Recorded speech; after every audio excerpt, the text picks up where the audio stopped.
You change your gears behind the steering wheel. So he told me, look, you press this button, you do this, and I was listening. Listen, this is a point I'm about to raise. I'm about to take something out of this, so listen to the story.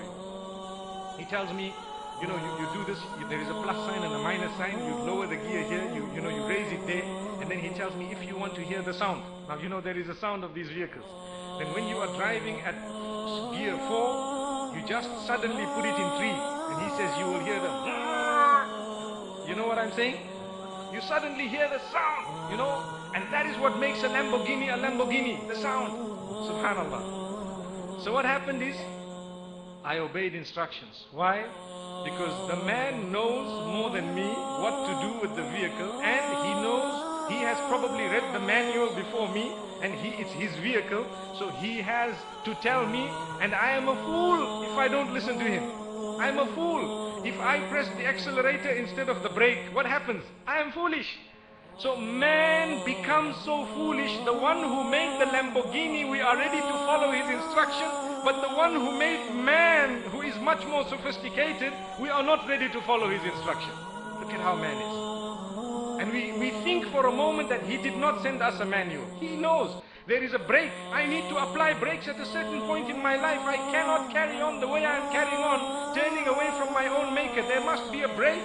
If I move at 200 miles an hour, I will bump into the world and it will create a huge fireball in which I will die. So the same applies spiritually. I can die in a huge fireball if I continue rushing towards this dunya without taking heed of the message of the messengers, and I am moving at 200 miles an hour. I bump into everything wrong. Allahu Akbar. So let us apply our brakes. We apply our brakes and we realize that the misconception that Islam has only started now is something we will automatically know it is wrong, because the maker who made will not make without an instruction. From the beginning, Allah subhanahu wa ta'ala speaks in the Quran, as well as in the Old Testament, as well as in the other books that He has revealed to mankind about how He created man and about the warnings He issued from the time of Adam alayhi salatu wassalam. قال يا آدم إن هذا عدو لك ولزوجك. From before Adam alayhi salam had committed a sin, he was already warned to say, you know what? This is your enemy. He has not prostrated to you. He has not acknowledged you in the first place out of jealousy, saying, Ana khayrun minhu, I am better than you.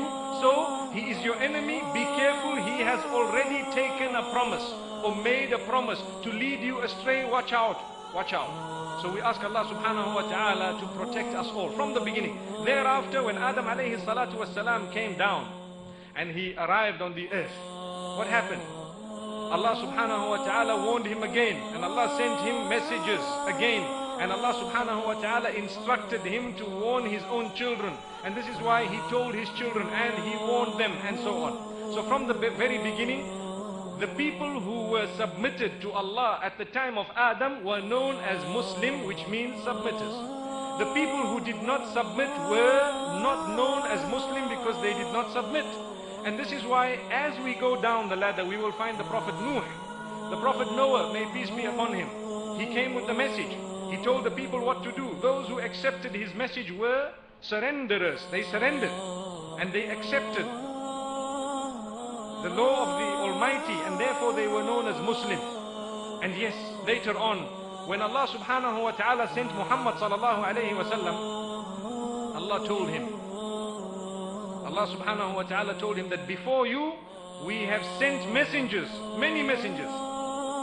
وَلَقَدْ أَرْسَلْنَا مِن قَبْلِكَ رُسُلًا إِلَىٰ قَوْمِهِمْ. So many messengers we sent to their people.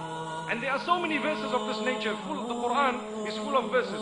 In one place Allah subhanahu wa ta'ala says, مِنْهُمْ مَنْ قَصَصْنَا عَلَيْكَ وَمِنْهُمْ مَنْ لَمْ نَقْصُصْ عَلَيْكَ. Some of those messengers we have related to you their stories, and some of them we have not related to you. So what is in common between Muhammad sallallahu alayhi wa sallam and the others?